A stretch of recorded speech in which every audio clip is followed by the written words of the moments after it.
remember the Rev and I on Monday or whenever it was when he was Felix, he wears two hats. We were talking about, just turn him around. We were talking about, at one point in our past, first of all, there were 2 mail deliveries. 2 mail deliveries a day, 2 mail deliveries on Saturday. Now they've been talking for months about doing away with Saturday delivery. Now I have to tell you, I have received my mail sometimes as late as 7:30 at night, which irks the hell out of me. I know my mailman's a real nice guy. I don't blame him personally. But he said that what happens is they lose positions through attrition and they're not doing any hiring. So it's like anything else. When they downsize, they expect more people to do more things within the office. So this is what happens. But you're also talking about, you say it's not a government organization, but they're controlled by the government. To make them profitable, they probably have to charge $1, $1.25 a letter. They can't do that. Well, but don't forget, back when the post office was profitable, you didn't have FedEx, you didn't have UPS. Of course not. You didn't have any of these delivery companies or messenger services. And what are we talking over right now? What the internet. The internet. We had no email. I agree with you. People were sending letters. Okay, they had to buy stamps.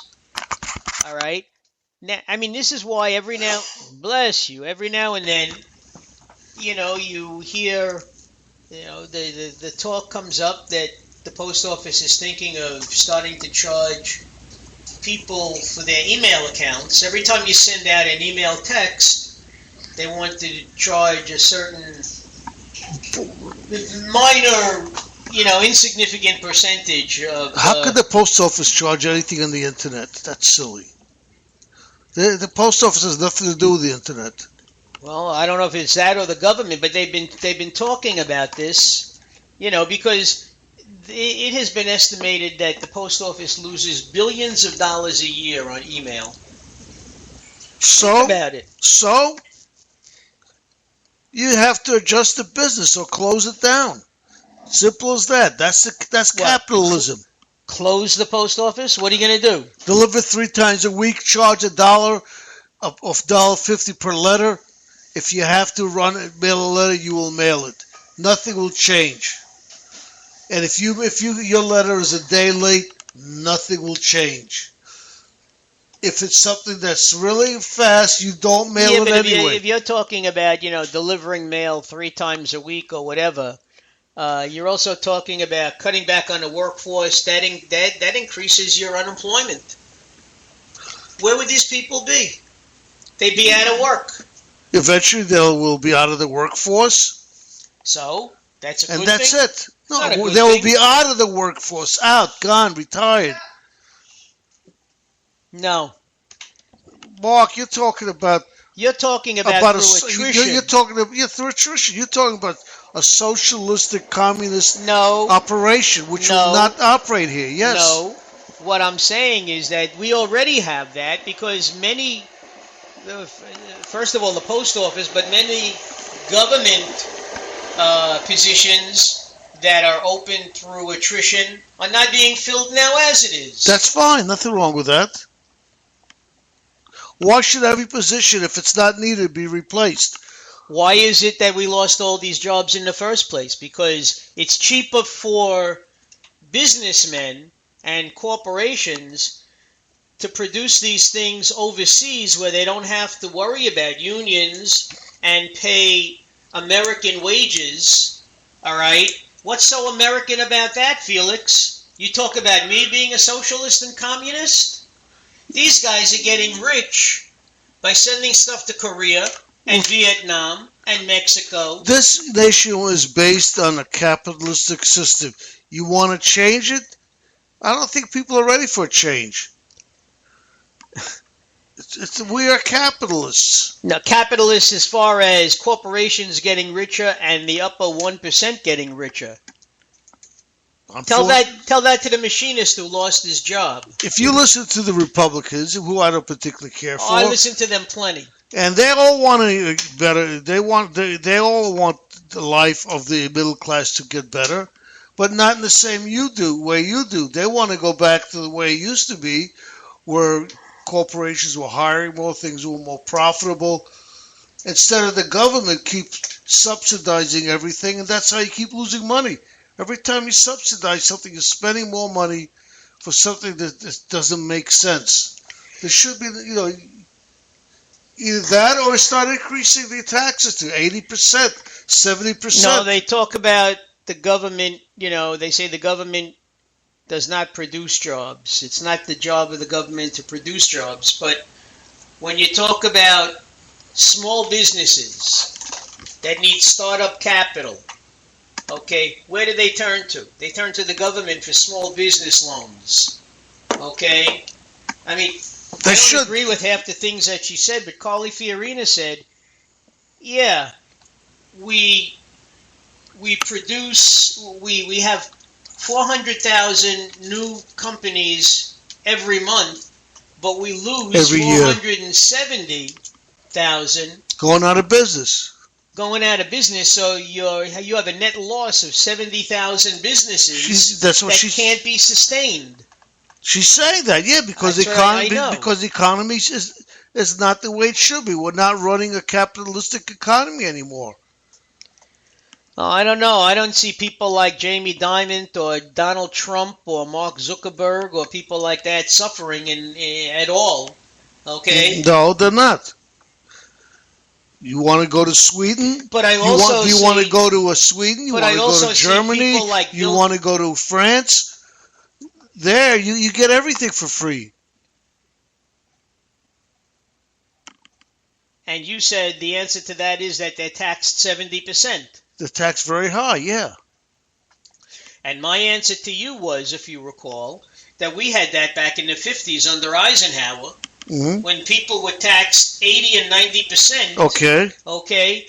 And municipal colleges were free. Okay. And businesses were flourishing. Okay. So what happened? Too many Democrats got in. I don't know what happened. You don't know what happened. We keep adding to these tax codes. We keep doing things that are just not logical. Why do this is what the Republicans said yesterday, why do 60% of the people who have a tax problem have to hire lawyers? Because nobody understands the tax laws. Why is that? Why is it that we have Congress people who, when the tax laws come out, don't even bother to read it? They vote on things that they don't even read. They delegate the reading of this stuff to their staff, and their staff can't even read the whole thing. And then if they read it, they don't necessarily understand it. That's because the governor's gotten too big.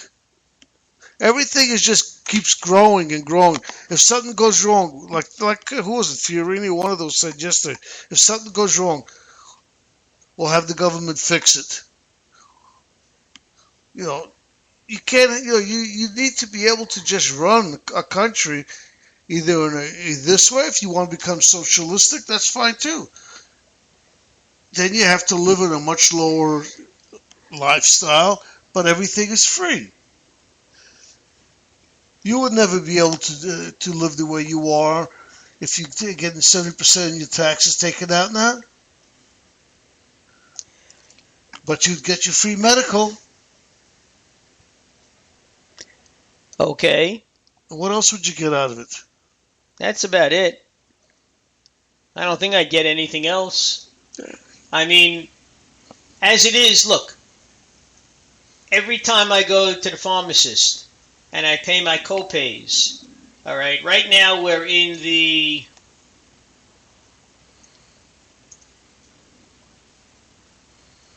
end of the 10th month of the year, and I have laid out of pocket over $5,000 of my own money to pay for drugs. My high cost of staying alive. Yeah. All right. But I'm well aware and know that if I didn't have insurance, I'd be paying at least twice that much. No, and if you were careful with your insurance, you'd be paying a lot less.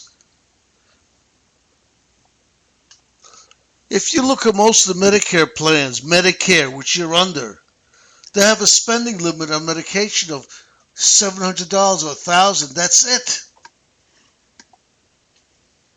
You happen to have a lousy plan because you're getting it. No, what I have is the kind of plan where, God forbid, for catastrophic illnesses, I'm protecting myself as far as hospital stays and operations and things of that nature.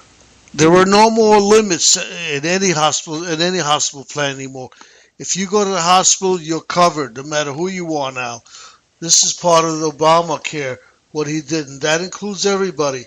There's no more. You can't be excluded for past illnesses. There's no spending limits anymore. Well, I don't know. My friend who just contracted. All right, and you would know about this because Mary has cancer. My friend who had Merkel cell cancer and leukemia. All right, he had to lay out of his own pocket first, but he had subsequent policies that eventually wound up reimbursing him just about almost everything that he laid out. Mm-hmm. But he still had to lay out of pocket thousands of dollars a month for medication. You know, there's something wrong. People they didn't care whether he had it or not. People don't know everything. In New York State, there's a program just for people who have cancer. It limits how much they could spend. You have to join it. Well, I know that I get these things in the mail, Elder Care or Advantage, whatever it is, and it always says the same thing. You have to be on Medicare or Medicaid. All right, my wife and I are on Medicare. But your income cannot exceed $48,000. That's for Medicaid. You're not talking about Medicaid? No, that's what it said. To be eligible for this plan, all right, you first have to be on Medicare and or Medicaid. And if you're not, you have to have a joint income for a family of no more than $48,000. That's to be fully subsidized. Well, my income is more than that. But that's to be fully subsidized. Right. It doesn't matter. Fully subsidized is free. You're not going to get it for free. Listen, I don't know how much you pay a month. And I don't know if you have a family plan or what you have. As long as I'm married, I have to have a family plan, don't I? So what do you pay a month? I think about $250 a month from my pension, I believe. Yeah, $250 a month for my wife and I. Which is okay. There are plans that you pay zero on the Medicare. There are zero paying plans on Medicare. It doesn't matter what your income is. My plan I have is zero. It has nothing to do with my income. I think we are in two different categories, though. Doesn't matter. It has nothing to do with income. It's not based on income. Nothing that I do.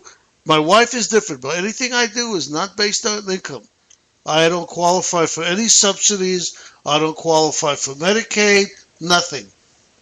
But if you go look under Medicare in New York State, which has to be one of the best states for Medicare, the most I can lay out on my plan is $7,600, including prescriptions and everything.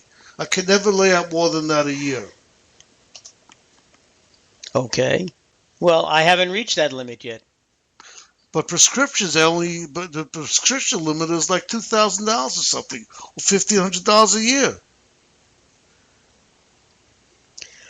Well, I can show it to you in black and white. I know that. Thank goodness it doesn't cost me anything to go to the doctor. Between my Medicare... You don't pay $10? Between my Medicare and my secondary insurance, I don't have any copay. What's your secondary? Emblem Health. I have GHI comprehensive benefits. Okay.